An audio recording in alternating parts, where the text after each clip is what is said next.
back to Getting Your Ducks in a Row. Today we're diving into the grit, challenges and rewards of building a business from scratch. My guest is Theo Smith, Managing Director of JM Fabrications, a growing steel fabrication company based in Sheffield. Theo's journey hasn't been a straight line. He started as an apprentice in mechanical engineering, explored sales and property development before taking the leap into business ownership. His story is a refreshingly honest take on what it really means to build something from the ground up and why success is seldom an overnight journey. So if you think about starting your own business, working in fabrication, or just love a good entrepreneurial story, this one's for you. Let's get into it. So, good morning, Theo. Welcome to the show. Morning, Jason. Thank you. It's great to have you here. Thank you very much for taking the time to join us. We spoke just before we started recording this about the sort of the premise behind this and the reason that we're sort of embarking on this new initiative, being the podcast, and it's to sort of delve a bit deeper into the various different pockets in construction and give people a chance to understand what sort of everyone does. Yeah. So if we could start off, if you don't mind, Theo, if you could just give us a bit of an idea into your background, where you started in the industry, what drew you to it, and then your sort of journey through to where you are now. Yeah, I mean, I think it's the same as everyone. You sort of fall into, where you've landed. I mean, at school, pretty good GCSEs, but after finishing or getting to the end of school, I really didn't want any more paperwork, any more revision, any more tests. So I was like, right, doing an apprenticeship, no ifs and buts. And it was quite interesting because I remember my head teacher at the time really gave me a bit of crap about it. He's like, you've got good enough GCSEs to do A-levels, and almost saying you're a little bit better than an apprenticeship, which was very ironic because I ended up doing an apprenticeship in mechanical engineering, which is slightly different to what I'm in now, being fabrication, steel erection. So I went down sort of the year route in a training centre, then we went back to our employer, and yeah, literally started from the ground up apprentice. Had all the cliche stuff of being sent for left-handed screwdrivers, making everyone coffees, painting lines on the floor. The good old school stuff. Yeah, the old school stuff, which I have an apprentice now. Well, let me tell you, you can't treat them the same way. I've tried. My HR manager does not allow it. So yeah, started an apprenticeship in mechanical engineering. And yeah, to be honest with you, the groundings it set me were absolutely great. A lot of the time I hated it. I was 16 years old, and we had to clean the machines, for the operators. So the operators would use the machines all day. When they went on lunch, we'd clean it, so they didn't have to do it.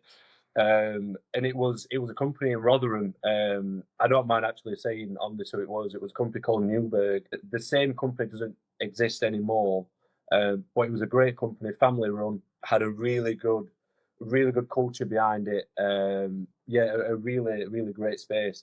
But this shop floor, this factory was probably the size of, like I say, a stadium pitch, and the amount of times us as apprentices had to paint the walkways from one end to the other, was absolutely heartbreaking. I'm surprised I've still got a back from it, if I'm honest with you.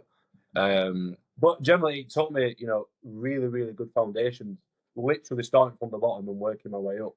And the reason I said it was ironic with the head teacher, because as I was doing my apprenticeship, I was fortunate enough I won a few awards, like Apprentice of the Year in the region and bits like that. And then I started going into schools and essentially, presenting on behalf of the company and benefits towards an apprenticeship.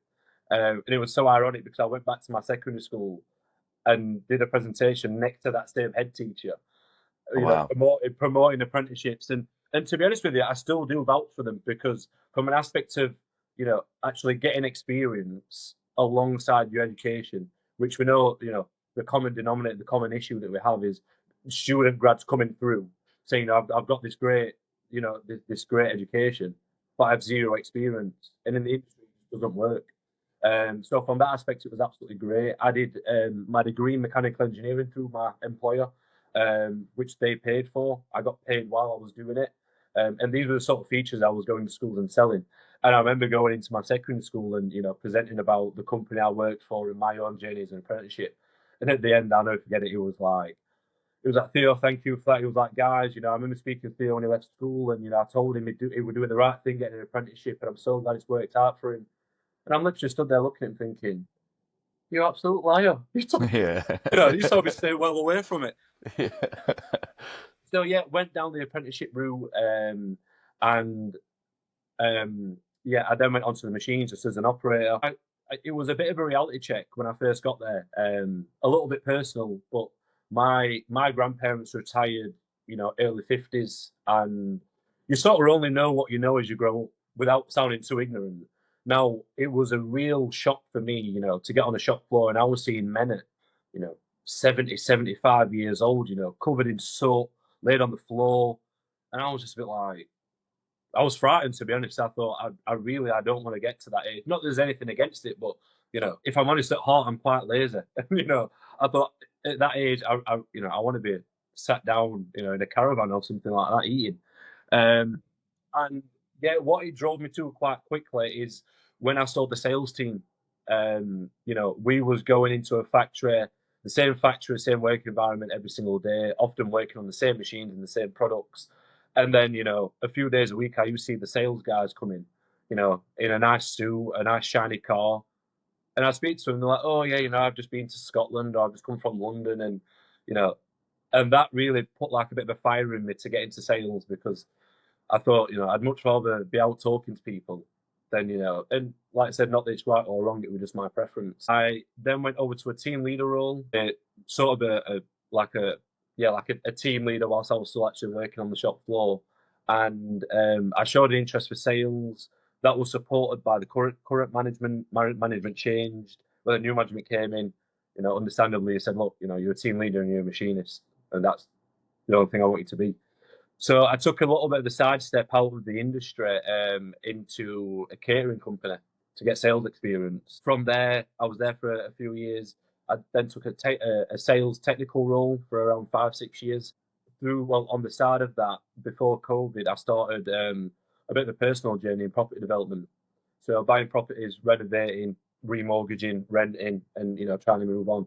Now, I mean, we all see it, on social media, and it looks absolutely great. And to be honest, it is actually a very good, income stream. It was just much slower than I anticipated. Then in 2019, 2020, your average 3 2 bedroom house would rent for £500, £600. Your mortgage might be 300, £400. You might walk away after you keep a bit down for maintenance. You may keep 50, £60 a month, £80 a month, and I'm like, you know, I need to be doing 20 houses before I can live off this. It's going to take too long. I did the property development sort of journey through a company I made called TS Property Rentals.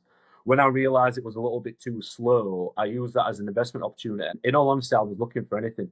I was looking for anything I could invest some money in, and a little bit of time of management for ownership, and another income stream. Now, coincidentally, I was looking at a storage container company, and one of my very good friends, he owned a steel fabrication company. He owned a company called JM Fabrications. So I went to have a conversation with him about pricing before, adapting containers to be suitable for storage. And we had a good conversation about it, and we spoke about, the burden that he was struggling with. Now, same again, JM Fabrications is named after my partner, Josh Mannion, who started the company. And at the time, I mean, he actually started on a piece of grass next to a lorry company. And he started there so he could just repair the skips. Then, after he was doing that for a few months, he moved to a place in Sheffield, which is called, I won't say it's famous, but it's quite a good landmark. It's called the Steel Yard, and it's essentially an area where I'd maybe say over 25 containers have been converted into restaurants and bars. Wow. So he rented a container on the back of there to work out of, and that was actually one of his first, and for one of his first projects. It was bringing all the containers onto the land, opening them up, spanning them out, sort of structuring them so they were safe, opening them up, and adapting into bars, restaurants, and stuff like that. So when I was having these conversations with him, he was actually in a container, and he had plans to move to his first unit, with a small office space. And essentially, his problem was, he was doing everything. He was the steel erector, he was the quoter, he was sales, he was invoicing. And he said, look, I can't do it all on my own. He said, you're looking for investment. He said, I need an extra pair of hands. We'd known each other for around 12 years at the time, so we had a good relationship. So yeah, it just sort of made sense. If I'm honest with you, I mean, I was what, 25 at the time. I'm 29 now. Being completely honest, I didn't do a huge amount of due diligence of checking books and checking this and systems. It was more a case of it actually makes sense. I've seen your bank account. I can see what's in the account. And that sort of just took a bit of a leap of faith. If I'm honest with you. So yeah, I joined in 2021, and yeah, we went from there. I think one of the things you mentioned there, Theo, and this is something that has been coming up quite consistently in these episodes when I'm talking to other people, is, I mean, you went down the apprenticeship route, right? Which arguably, perhaps, as you say, you're getting the education, not just academically, but you're also getting hands-on experience, which, I mean, I think if you can combine the two, that is just going to accelerate your development so much more than it would be if you just did one or the other. But one of the common themes, and I think it's really important to surface this, is that coming into the industry, you've come in, you did was it an apprenticeship in mechanical engineering, you said? Indeed, yeah. So like CNC machining, lathes and milling machines. Right. So you've come in at that level, doing that sort of role, and now just hearing about your journey there and the various different ways you've gone into property development. Now you're doing this, and the journey that you've taken. But that is all essentially, I mean, I know property development is sort of loosely linked in terms of construction to what you're doing now. But ultimately, it's where you started your journey and the avenues that it's opened up for you in the industry. It sounds like it's been a phenomenal journey and a very productive one and successful one.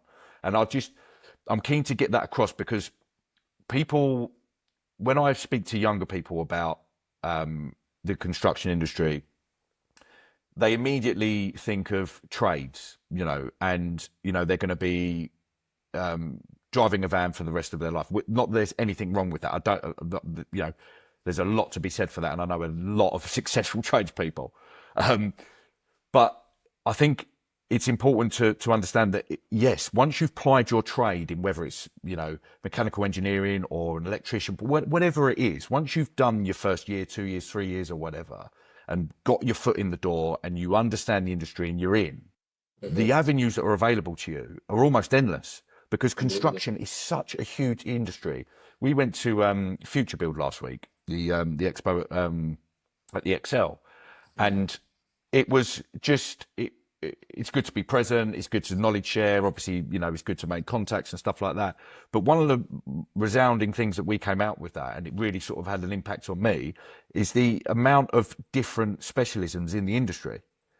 I mean, there are so many people doing so many good things, and there are so many avenues for people to go and work in. It's just, yeah, I think for me, it's one of the only industries that I know that has such a vast variety of things going on in it. I mean, what I'd say to that is, or at least my sort of advice to younger people is, you just have to enjoy the journey. The first thing is never burn your bridges, because you never know.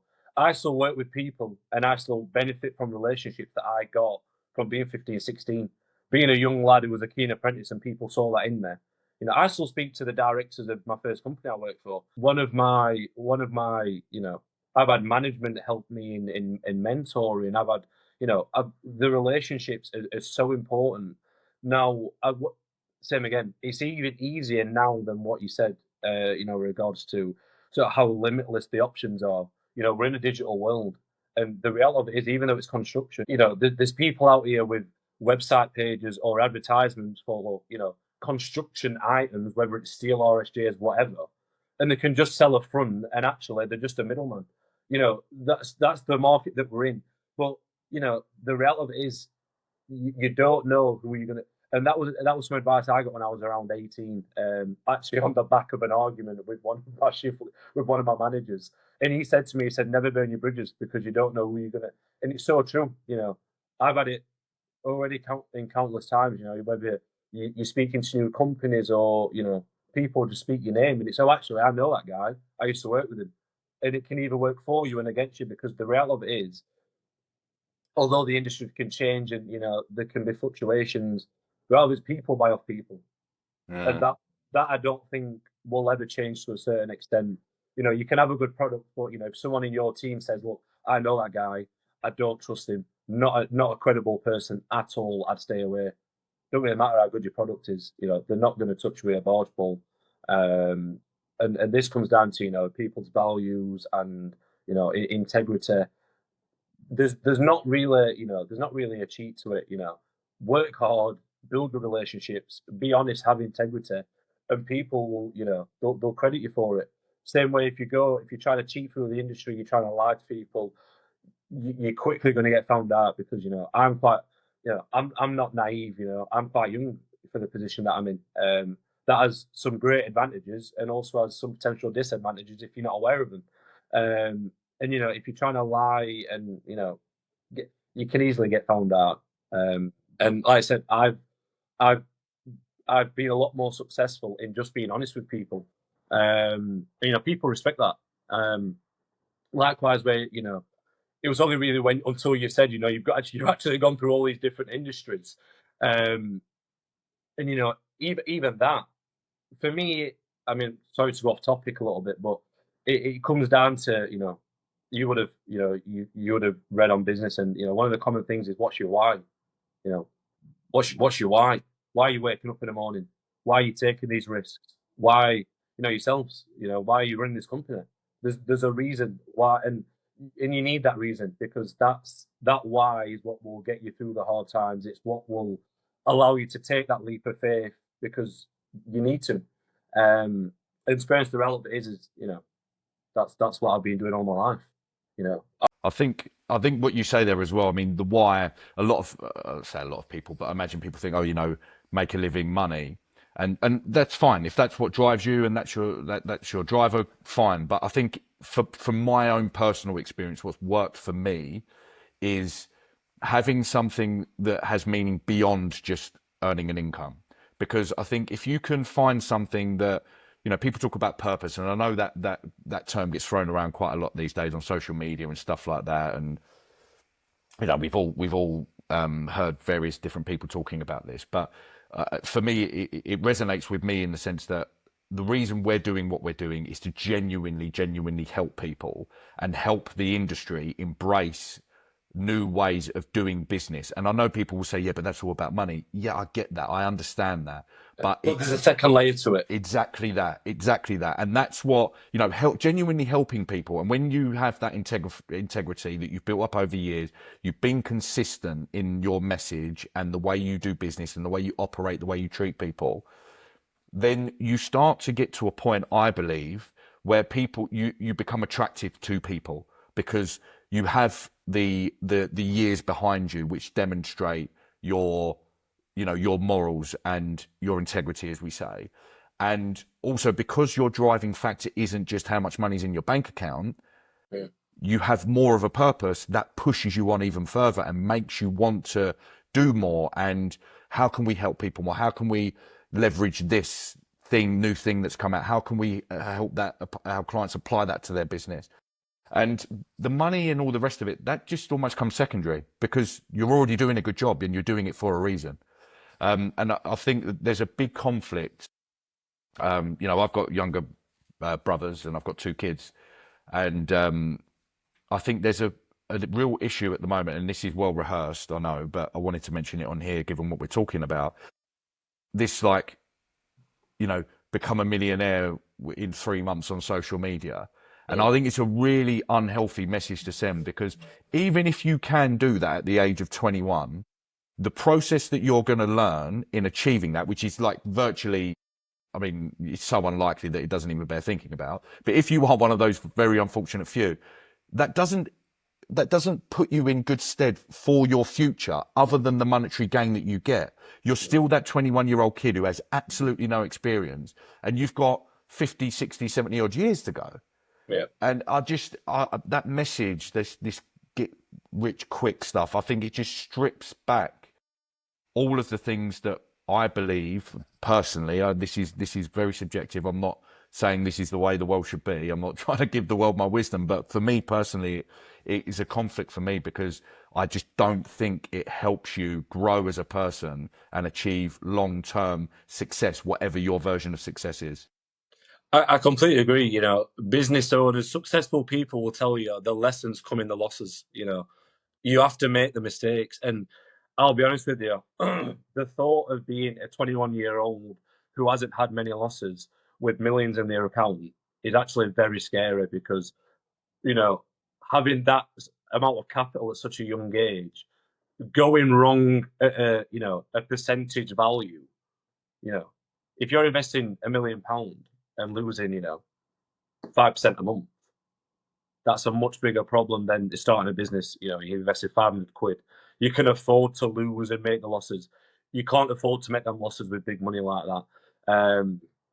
And it's sad, but the why for me, that is such an important thing. And, me and my partner, that's one thing that we share, that, we have different whys, but the importance and the understanding of those whys, is what gets you through the crap.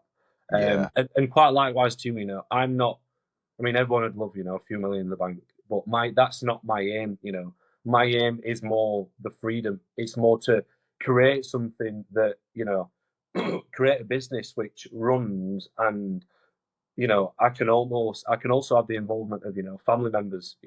My little brother can do an apprenticeship for me. We already have it where my partner's father works for us, on a personal basis. And this is actually one of the small wins for me is, my mum comes and cleans the offices. We pay her much more than any cleaner should be paid. But that for me is a huge thing. The fact that I could actually offer that to my mum out of something that we've made. That's one of the same whys. It's, we want to create something where when we're gone, it's still here. Yeah. And that my kids and my family actually benefit from. Even when I'm not there, even if I'm still here and I'm not involved, my family are actually still benefiting from what we've made. And also, the industry are benefiting because what we're providing, it has a USP. It's not an off-the-shelf company. We're not the run of the mill. So, and to be honest with you, that's one thing that we're actually extremely grateful of. We're not a huge company. We have a team of 7 people, but the reality of it is, we input, over £500,000 into Sheffield every year. We have six people who are all, Sheffield people who live off the company, live off something we've made. And don't get me wrong, that definitely comes with its pressures and its stress. But, that's also, it's something that's quite priceless, Well, creating that, the entity that can provide people, family, communities, cities, whatever it is, with an income and a purpose in themselves, because they have a job and they have a purpose and they have income, particularly in this time where, we all know what's going on in the economy. It's very up and down. It's hard for people, right? So if you can create something that then feeds other people and the economy and community, like what greater for me personally, like, we're small, we're not a massive, huge agency. And do you know what? We don't want to be one because we don't just want to be an agency farm, as I call them, because there are plenty of those out there, right? Where people pay a hell of a lot of money and just get rubbish service. And, anyway, I won't go into that. It's off topic. But the reason for mentioning it is, we're small and we employ people now. We took on our first full member of staff last year, which was a big move for us, right? No, thank you. And we're continuing to grow, and we've got people coming in, and it's great, right? Scary. It's really scary because you're now responsible for other people's livelihoods. But you're now, and this isn't an ego trip. This is what makes. This is how you sort of define your purpose and what gives you that drive to be able to provide people with other people with a living. Like it's. For me, it's beyond anything that you can sort of look at your bank account and go, oh, I'm doing really well. There are so many other things that can give you that success or feeling of it. Genuinely. And it's like you said, is past the ego trip, because anyone who's been in that position understands that, you know, the price of that ego is, if you want to call it that, is not worth it, because, you know, that is, I will probably say that is probably the biggest pressure I've ever experienced, is being responsible for people's wages. But the reality of the industry and jobs going wrong, people not paying invoices on time, these factors that are essentially irrelevant to having to pay your staff. And yeah, that it's a huge pressure. It's a huge pressure. But listen, you know, it's part of having a good team. It's part of having good processes, and, you know, selling a good product, really, and also having good relationships with your customers, working with good people. You know, that's one thing I'll say about the fabrication and steel industry, is very, very unique with regards to its competitors, because Yeah. Okay. very, very unique, because, you know, at times our best customers have been our competitors.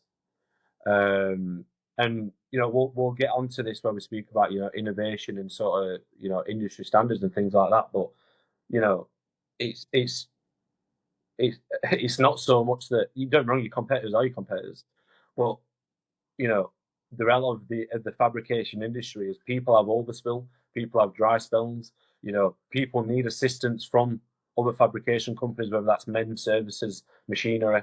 Um, and yeah, you know, we've had great success from having good relationships with our competitors, you know, and likewise, we've also benefited greatly from having relationships with our competitors, them having needs that we've, you know, assisted with.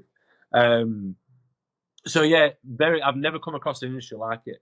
I really never have. But and this is where we speak about, you know, credibility, you know, your values, and it does, it goes a heck of a long way. It goes a heck of a long way. Ah, definitely. I mean, that's quite a nice segue, actually, Theo, into JM Fabrications. And could you just give us, because it sounds like you're occupying a part of the industry that is quite niche. Could I say that? Um, I wouldn't say that what we occupy is niche. I would say that our approach is quite niche, or at least that's the way I sell it, and that's the way that we've branded it. Now, you know, the reality of it is the fabrication industry still has quite a dated, old-fashioned, you know, sort of label to it. I.e., you go to majority of fabrication companies, you know, they all still, you know, quite dirty environment, you know, really quite mucky. Um, you know, welders are more often than not a little bit rough around the edges. I don't know if it's the fumes. We've got quite a few, but it is just the reality. Now, you know, and this is what we sell as a USP when we meet new people is, and, you know, same again, there's nothing wrong with it. Everyone structures that, and, you know, in actual fact, the companies who operate in this way, they've run a lot longer than us, and, you know, have, you know, in that time had more success than us. You know, we've been going, you know, 4 or 5 years now, and, you know, when I speak with customers, I say, you know, we're not a fabrication company where, you know, the director or, you know, your point of contact is on the shop floor and is not reachable, you know, because he's on the machine or he's on site. Um, I wouldn't say I get stick, but I get a little bit of stick from other companies in the industry saying, you know, Theo, you've got 7 people, you know, you've got 7 members of staff. Why do you have someone in HR, an office? You don't need it. You know, replace it with a welder, replace it with a producer. Which, yes, I completely understand from, you know, a simplistic, you know, programming of, you know, input to output. However, you know, this is our sort of one of our USPs is, you know, we have a HR woman, and, you know, that is also one of the big things that grounds as values, reminds us of as values, makes sure that, you know, in actual all those practices we remain to as values, um, and also a safe space for the lads. You know, we have an apprentice who's relatively young, and, you know, although I'm younger than all of my staff, you know, the relevance is to them, I'm still the director. Um, and like I said, whether it's engineering, whether it's steel fabrication, I come from the industry, and the relevance is, you know, there was very little, at least when I was growing up, around mental health and speaking to people and all these kind of things. And, you know, that is often still the case for a lot of companies. Um, you know, but we have an HR manager, we have someone who puts these policies and processes in place. And it's also someone who, the guys are actually comfortable with having the conversations, the difficult conversations that they might not want to have with me. And I actually had to get my head around it first, because I think at first I was a little bit offended, but I put myself in their shoes. I didn't want to. It was a bit bigger company than when I did my apprenticeship for, but I struggled to make eye contact with my director when I was young. Never mind going to have a conversation about some difficulties that I've got. And it's Emily. She's our HR manager, office manager, and she's been absolutely great for the team. And and I hold my hands up.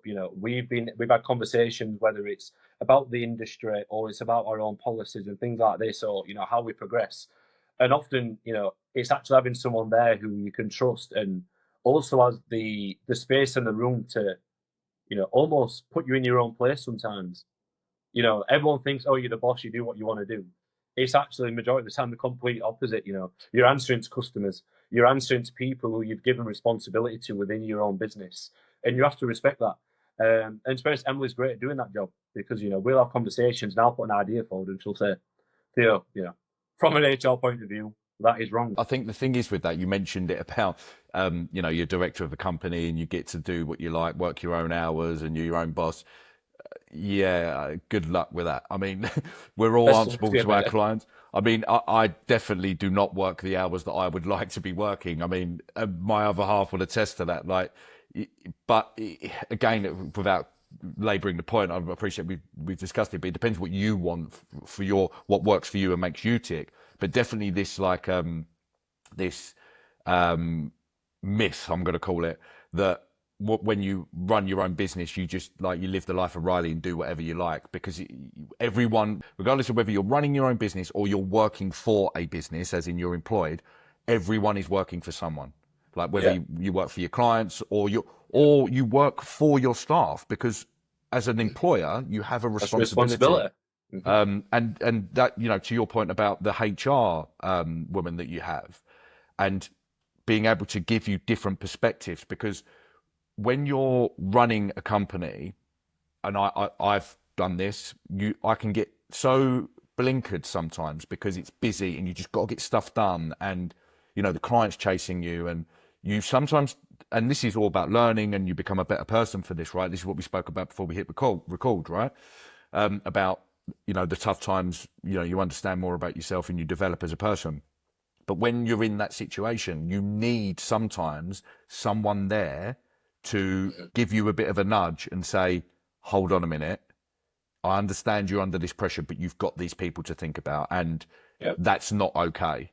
And if we don't have that, and fair play to you guys for being a 7 person team, and you've already got that infrastructure in place. I mean, for me, that will only benefit the company and benefit the employee. So I think that's great. And just what you said there about those blinkers. And we've had it where me and my partner, to the extent we have to have sometimes even if it's every other month, we just have to physically leave the business and go to a different space to brainstorm. Because when you're in the company every day, it's like I said, you have the blinkers on, you have your targets, you're thinking what you need to do, you're pushing for it. But actually, when you're in it, sometimes you just need to take a step back and say, actually, that don't work, or it didn't work because of this, or this is the process that this is the error that's in the process. And it is, it's about having the good team. It's about understanding your weaknesses, which is a very cliche. We hear it all the time: understand your weaknesses, blah blah blah. But to actually, figure out what your weaknesses are and then admit it to yourself, and also put something in place which admits it openly. Same again. People speak about do your own hours. As a director, maybe you have loads of pride and ego. Listen, chuck it out the window, mate, because the reality is, if there's enough money in the bank to pay staff and not yourself, you're not getting paid. If there's enough money in the bank to pay staff and suppliers, you're still not getting paid. You are at the bottom of the list, and that's the reality of it. And that's how you keep the company running. So yeah, and to be fair, I'll hold my hands up again. I'm still under the cliche, because I have a mindset and I have a goal that at some point JM Fabrications is going to get to a place where it can run without my weekly involvement. When I say weekly, because I like to think that at given points, I can leave the companies for weeks on end and it still runs. Now, that is a very, very difficult thing. And I speak to a director and they said the same. Theo, you want to be semi-retired by 45? Best of luck to you, mate. I've been trying to retire for 15 years. And, whether I can figure that out or not, I'm not too sure yet. What does the journey hold for you after? So let's say so you're 29 now, right? Let's say, I don't know, let's say in, for argument's sake, in 20 years' time, you're in that position where you're like, do you know what? I've got all the infrastructure in place. We've got the work coming in. The business is in a great place, and I don't need to be there darkening the door or whatever for every week. That's what they say about me. I feel like that about me sometimes. I'm like, you know what, I just need to get out of it. But let's say you're in that position in 20 years' time. Where would you then, what would be the next thing for you? Would it be like enjoying more time to yourself, with family, whatever? Or is there another thing that you have in mind? For me, I mean, firstly, I'm Muslim. And that's, the forefront, obviously, my religion is, something that's very important to me. Secondly to that, I'm very big on traveling. I've solo traveled to South Africa for 3 months. I often travel. I've often traveled solo, and there's something about solo traveling that for me is just there's things that you learn that you can't get from a book or a movie. It's being in a place where you have to become comfortable being uncomfortable.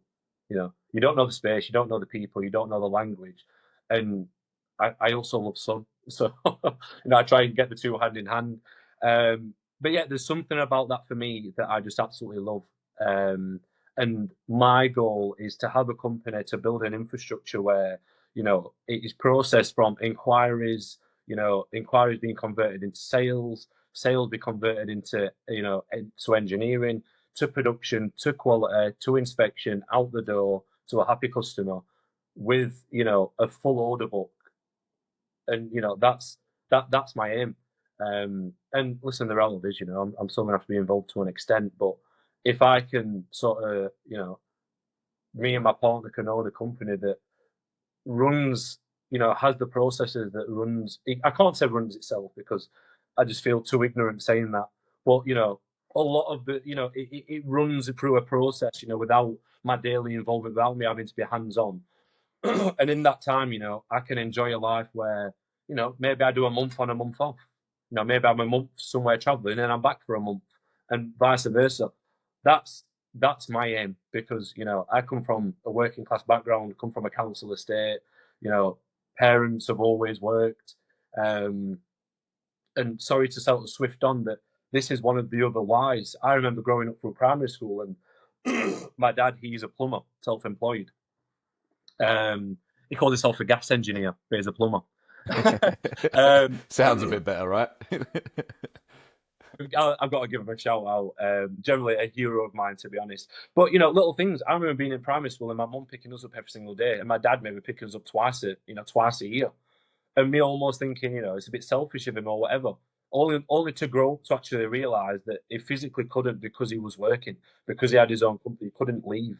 And that's also one of my whys, to not have that constraint, to have my own children. And you have children yourself, to be able to pick my kids up from school. I know it might sound cheap, and I don't want to sound ignorant because I don't have kids, but I have been a kid. And a thing like that, a price isn't, you can't really put a price on it for an adult. And generally, it's when I understood that, and almost not having resentment, but being a bit frustrated at my dad for not being able to pick me up from school when I'm 7, but then actually understanding that he would have loved to have done that, and he actually hated that he couldn't, and it was because of work. That's another one of my whys. And it's only little things, but you I'm sure you'll agree as a parent.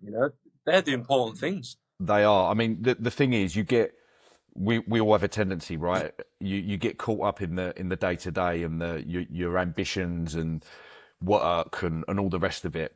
And my 2 kids, my son's 9 and my daughter's 5, and I mean they're great, they're fantastic, they are. I mean, yeah, and you get to so just going back to where I was. So I left school, I had GCSEs, and I went straight into work into the legal industry.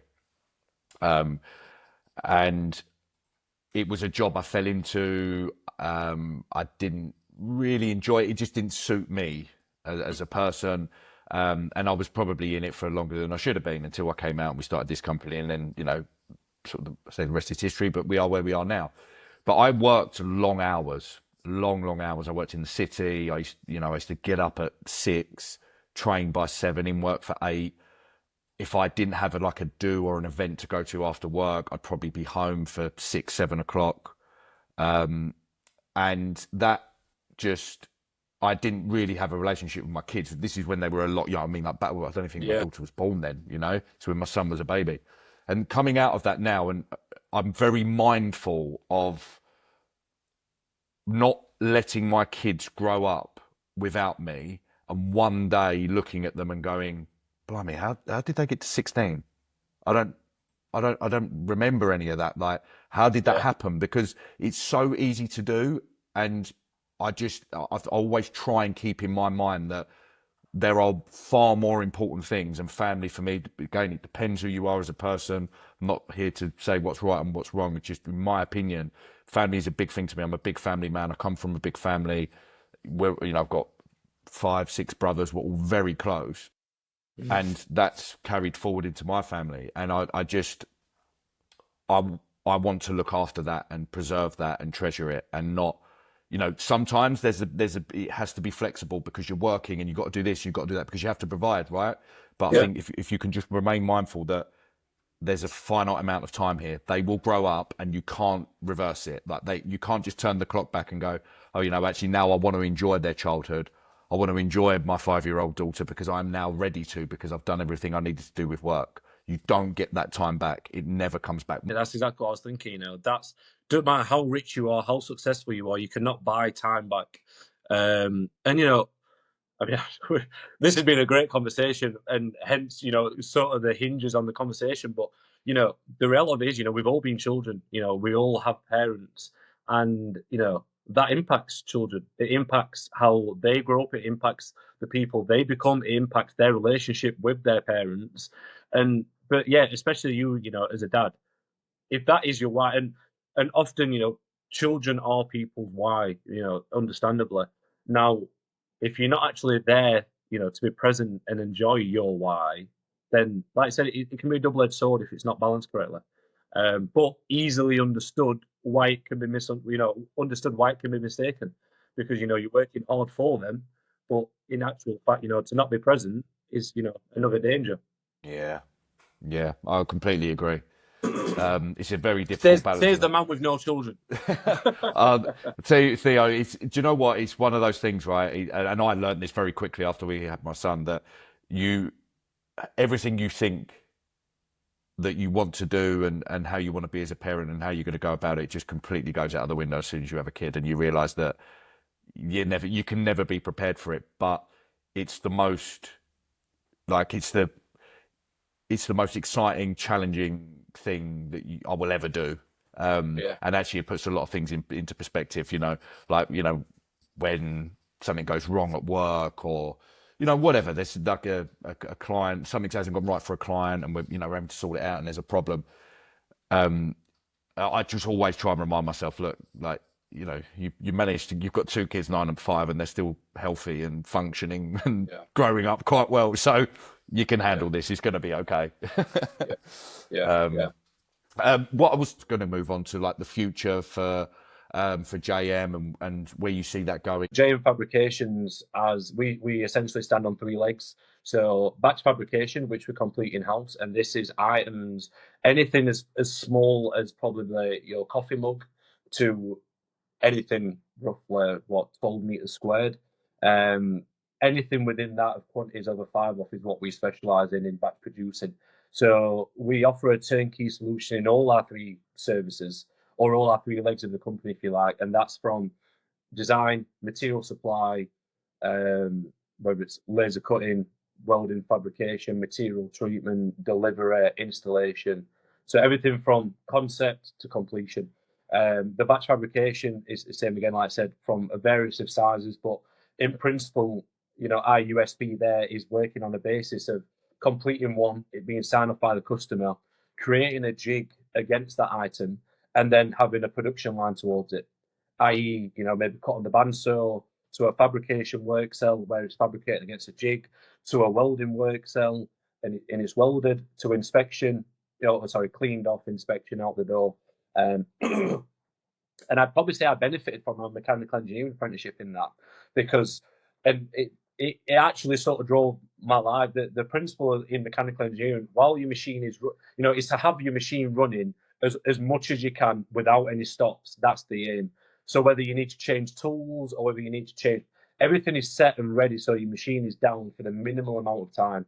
But it's also, the process. So while one thing's running, the second process is going, etc., etc. And listen, I ain't invented that, and there's also other fabrication companies who do it. But the principle of having a man or men in a work cell doing a repeated job that they are comfortable with, they understand, it adds the sort of repetition and higher quality, because you have a man doing the same thing over and over again. Now, same again for our guys who work for us or potential future staff, that's not for everything, you're not going to come in and you're doing the same thing every day for a year. But, in principle of a workshop and actually the quality of service that you're providing, I've worked on the shop. If I'm doing the same part every single day, you have your own process, you understand what you're doing. If I'm chopping and changing, we're humans, we're not machines. We need to then understand what we're doing, think about it, etc. And mistakes can happen. But it also allows us to offer it at a lower base cost, because we're generating our product slightly quicker. Second to that, we offer maintenance to larger engineering firms, and the key thing there being the turnkey solution. So that's the most attractive part to them. Now, we deal with essentially mainly shop floor managers, production managers, and we sell it as make your problem our problem. So we do a lot with the Casting Federation UK, and other large engineering companies. And like I said, I understand. I've worked in production. Their main objective is, look, getting these parts out on time. When they have stuff like new machinery and they've got health and safety on the back, because they're saying, how's the operator going to get from the floor to the hopper safely? What's the access? Or we're struggling for space. We sell it as make your problem, make your problem our problem. Give us that problem. Tell us, we've got a new machine and we need some form of system that's going to allow, a safe mechanism for our operator. So we essentially offer a design. We offer the material supply, the laser cut parts, the fabrication of that design. We then, whether we spray paint or have it powder coated, we take it to site, we install it, it's done. And and this is where we talk about it's important for us building relationships and that trust, because when we have that relationship with a product manager, a production manager, or a shop floor manager, I get it. I mean, I've only been a team leader, so a much lower scale, but in principle, the problems can often be the same. And it's I need to get these jobs out, or at this stage by the end of the day, I really don't want to think about some storage rack in where we're going to hold it, or I don't want to think about how Bob's going to safely get from the hopper down to the. All right, maybe you can't say that as a production manager, but in reality, that's not the main. It's a reality. Yeah. It is the reality, and we understand that. And that's where we try and offer our services. And then lastly is steel projects. So this is anything from commercial projects. We don't really do any residential projects unless it's quite large, i.e., a huge extension, and we're supplying and installing all the RSJs. But same again, whether it's glass balustrading, RSJs on commercial properties and extensions, whether it's ramps, whether it's lift shafts, mezzanines, and yeah, and same again, the principle stayed the same in a turnkey solution, from saying, look, as one company, we will offer everything from the concept of design to completion and it being screwed into the floor. And yeah, that's sort of our USP. And I mean, sort of wound up in that, we are sort of a new generation of fabrication company, because, I mean, we have quite a good website at the minute. We're building a new website, which is, same again, quite big for our company and sort of where we're going in the future. But it's also in principle, I say to my customers, you call our office phone, it will never not be picked up. And I've only gauged this by speaking to people and said, what is your biggest problem with your current fabricator? Often it's communication, or it's, I've been given a time it's going to be done, and it phones me on the day and says, oh, it's going to be another 2-3 days, it's going to be another week. And, you've got to get out, you've got to speak to people, you've got to listen to people. And then what we've done is adapted our company to suit that. And we make that as a promise to our customers. Look, if you ever call our landline, someone will answer. If you're trying to get hold of someone, we're not a company where, Theo's promised me this part's going to be done, and I'm phoning him, and I'm phoning the office landline, and no one's answering because everyone's on the shop floor. We understand that, and we're all buyers and sellers in some way, and so I understand it, and it's actually giving people that reassurance and that respect from customer to supplier to say, actually, we are here for you. We will listen to you. Even if we have to give you an answer that you don't like, which is always going to happen, we will give it you. But we're not going to give it you on the day. We'll give it you a week before, or at least have intentions to. I think what you said there, that any business runs on the efficiency of its communication. And I think what people forget sometimes are those, I say small things, but the things you just expect to happen that aren't happening, which are creating huge issues within your business. And also listening to the market, listening to your clients and asking them the question, why do you use us? Or why have you come to us from X competitor? You get some really valuable insights from people when you ask that question, because I don't think personally in a lot of what we do with our clients in sort of, marketing, but it's marketing and it's sales as well, because the sales process has to feed into the marketing and stuff. But just ask a very simple question, and it's amazing the amount of useful information and insights you can get from one person that you can then take, implement, and also as well, it makes you ask the question, oh right, are we doing that as well? Are we not, as you say, are we not the best we could be on the phones? Is our phone system rubbish? Are we not getting back to people within a reasonable amount of time? Are we losing leads, clients, etc., etc.? So it gives you that sort of perspective of your own business, and also if you can then incorporate that feedback into your own, you set yourself apart from the majority of your competitors, and it's such an easy thing to do. It's just a question.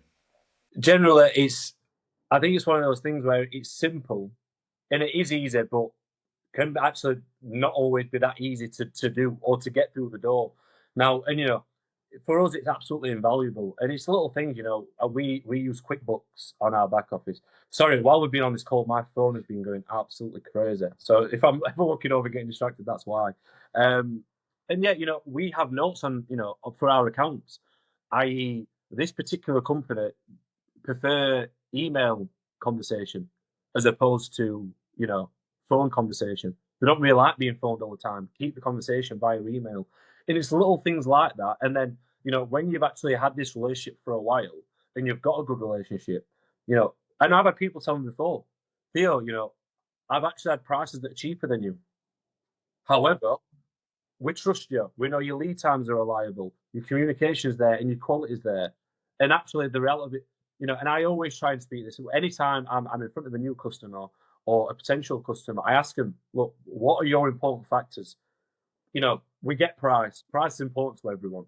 But is it that the quality is the number one thing? We will pay more, but do not phone me, do not deliver an item where the quality is a problem, or it's communication, or it's turnaround time, or it's these things where if you actually understand it, you have the answers to the test, and you have other people competing that don't understand that. And this is why it's important, communication and understanding your customer base and your customers. It goes a heck of a long way, a long way. And it can change, genuinely, as you say, it can change your business if you're able to be open to it, are open to taking that feedback on board as well, because a lot of people don't like having those conversations and perhaps hearing where they might be going wrong. But if you're able to ask the question, take the feedback on and implement it into your business, it can really change what you're doing. I mean, what does the future hold for you guys as a business? Where do you see yourselves going? So we're currently in the process of becoming ISO 9001 accredited. we've also actually just put in place a new project manager to help assist, just the management of the day to day. Now, our constraints were myself being commercial and finance, but being too involved in the day to day, which withdrew me from getting out on the road and selling. And this is, another thing in the industry. I speak to, or I get through the door with potential customers. They say we've not had a fabrication coming here, from sales for like 5-7 years. Not all fabrication companies have a sale from. A lot of them have been going for a long time, have the customer base, or rely on like organic leads to come through the door. And yeah, so sorry, I'm going a little bit slightly off topic. Let me pull myself back in. But yeah, I mean, like I said, we're looking to become ISO 9001 accredited, which, in complete honesty, we don't have any doors closed for that. I don't have any opportunities where they're saying, look, we're not going to work with you because you're ISO. But I do understand how much smoother that is going to make our process as our company to a place where, I can detach myself to be doing what I need to be doing away from the day to day. But essentially, our aim is just to keep growing, bring more services in house. I mean, there's some services, i.e., powder coating, and I always try and be quite upfront with our customers and say, look, we offer this as a complete package, but there are some elements that we have to, subcon, i.e., powder coating. We don't have a huge oven at the back of our factory, but it would be great at some point to have that, or to actually merge with a powder coating company and offer them services under one roof. And that goes across the board for everything, because the reality is, whenever you have to subcon an item, i.e., powder coating for a service, there's only so much control you have. Yeah. We're fortunate because we have scheduled work, so we have consistent flow of deliveries and collections from powder coaters, for example. So when some of this work is scheduled and potentially working a little bit in front, we can pull and we can chop things around, but it's still nowhere near the amount of control you have with under the same roof. So we would like to say, considering that we are a company who offer, we sell ourselves with offering a great service, a reliable service with, communication and trust behind it. We can better that with bringing these services in-house ourselves. Now, obviously, that requires more money, larger premises, a larger team. And yeah, I mean, we're on schedule for hitting our first $1 million in turnover. So that's a big aim for us. Congratulations. That's a big milestone, right? Well, I'm not there yet, so congratulate me when we get there. But no, and this is it, for us. Listen, I've explained the vision. In 20 years' time, we want to own a company of, at least 20, 30 people deep. And that's not all on the shop floor, We have a hope to, just offer men at their own rate, whether that's working off-site, working in other people's factories. But to really become a benchmark of fabrication. And, we're in the steel city of Sheffield. I'll be honest with you. I mean, we don't give ourselves credit often, but we're a company of it was my partner who started the company at 26. He's a year older than me. Between us both as directors, I'm 29, he's 31. We've got no corporate backing. We're not. We don't have a banking or a company behind us which funds us and funnels everything through. The growth has entirely been organic. And don't get me wrong, we've had many problems. We've had highs, we've had lows, and we're going to have many more of that. But one thing that me and my partner do take a lot of pride on is there's no one who is sort of sat above us saying you guys are there because of me. We're here because of ourselves, and not because of hard work and absolute graft. It goes back to what we were saying earlier, Theo. I think that if you're doing it off your own backs with you haven't got like a sugar daddy or whatever in the background just giving you loads of money and funding you that has the control ultimately, because if they withdraw their investment then you're knackered. But also it might take you a bit longer because you haven't got that never ending well full of money. But what you're building, because you're doing it that way organically, if we could say that, you're building something that will last and stand the test of time because it's self-sufficient. It's not reliant on one person and their wallet, purse, whatever.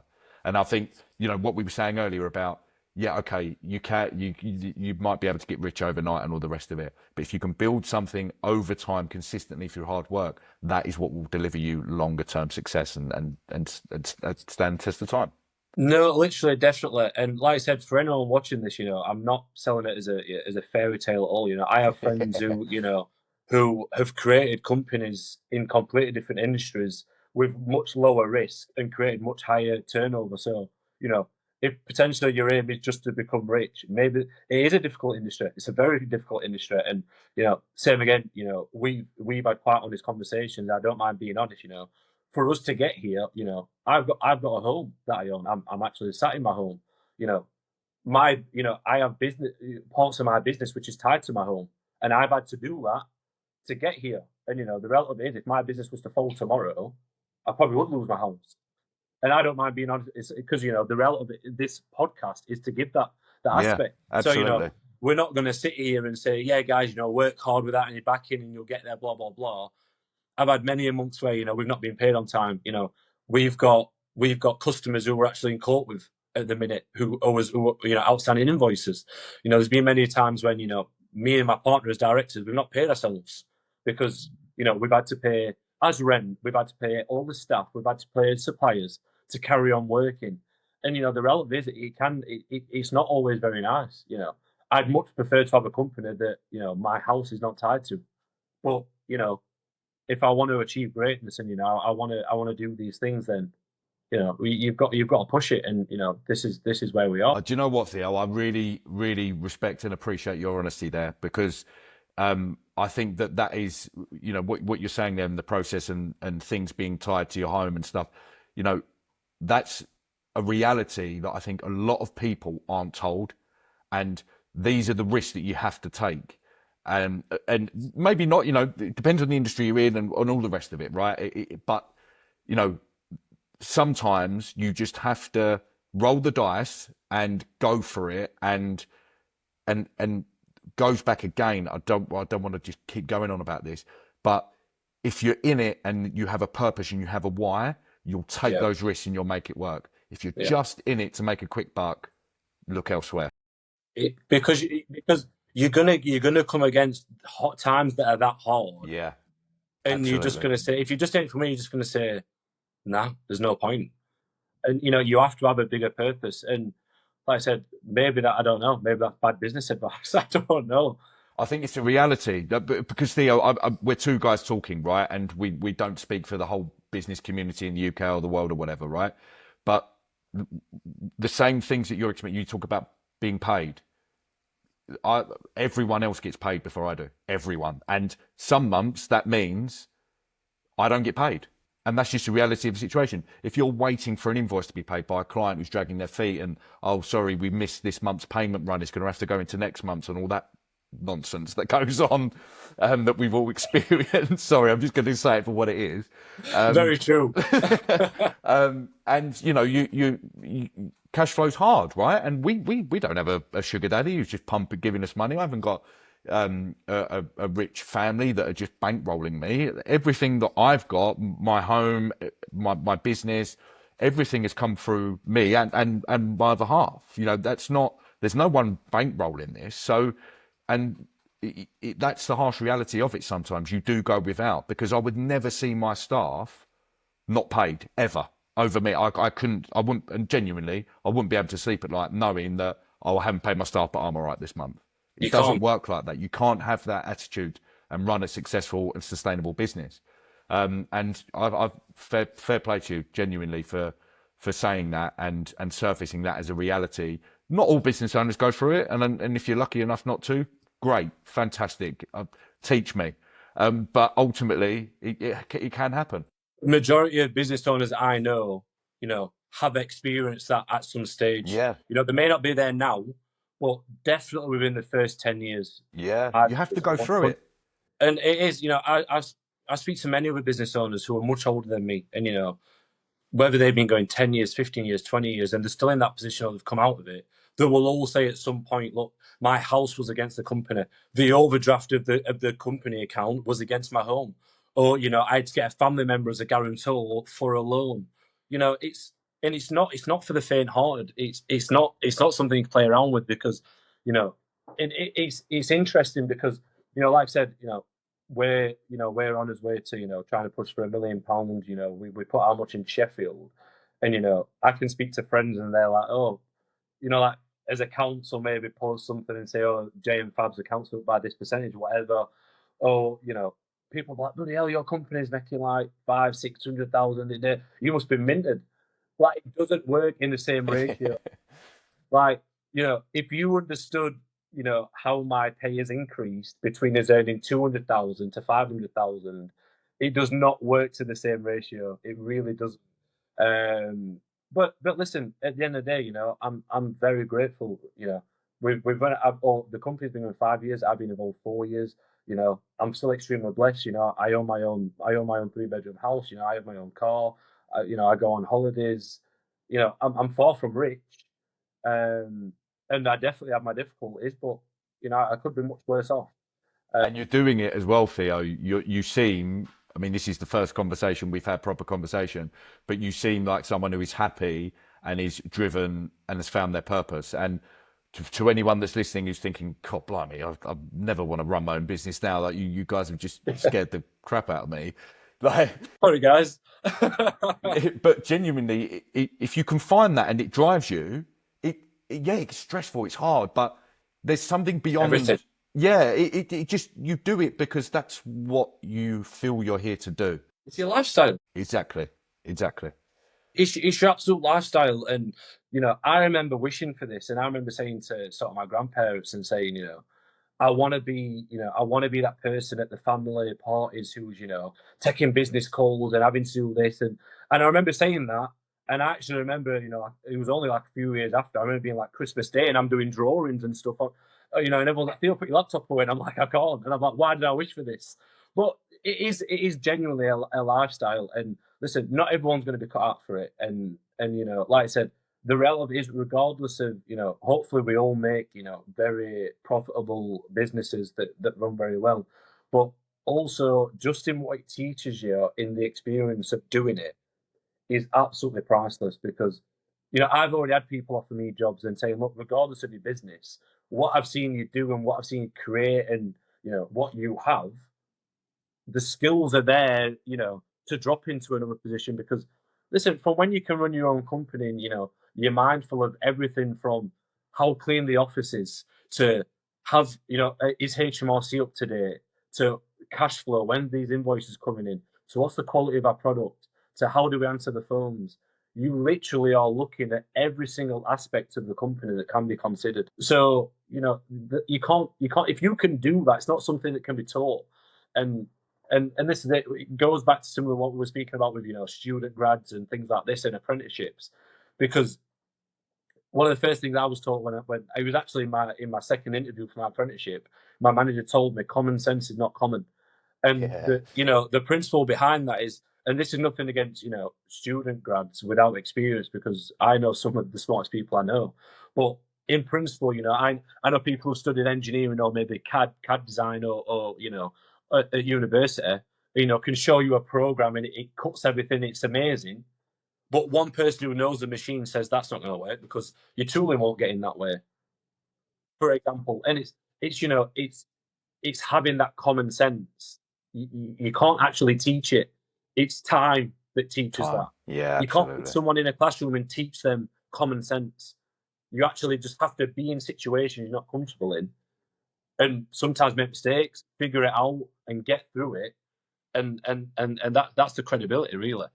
Absolutely. I think, and Theo, what a great way to bring us back full circle and you know, talking about your journey, where we've gone in this conversation, and bringing it back to when you start and you know, starting out in life and having, yes, academic qualifications, absolutely, but also not neglecting that I call it like the personal side of things, and not forgetting that this is people buy from people, as you mentioned earlier, and relationships are based on relationships with actual people, and your ability to understand them, and it's yeah, it's I've thoroughly enjoyed this conversation, Theo. It's been a No, great, likewise, Jason. genuinely. I could talk. I feel like I could talk to you for hours. Well, you told me I'd be for 20 minutes, and the timer says like over an hour, so I should actually be charging you for some of this time. Don't worry, I'll put the invoice in next month's payment run. and the month after that. Yeah. I'm with you there, pal. But thank you very much, Theo. It's been fascinating, genuinely, to hear about your journey and what you guys are doing over at JM Fabrications. It's been really great, and thank you very much for your time. No, Jason, genuinely likewise. I appreciate the invitation. And like it's also good for us. Like I said, it's sometimes it takes for us to actually talk about a journey to be able to recognise and think, bloody hell, like this is where we are. Because everyone will tell you you're in the day to day. You're not thinking about it. You're thinking about what I need to do tomorrow, what needs to get done. So no, Jason, like I said, once again, thank you for the opportunity to also remind myself of my own whys, where I've come from, and the importance of where we're going. It's been a great conversation. I appreciate it. Thank you very much, Theo, and I've no doubt I will speak to you soon.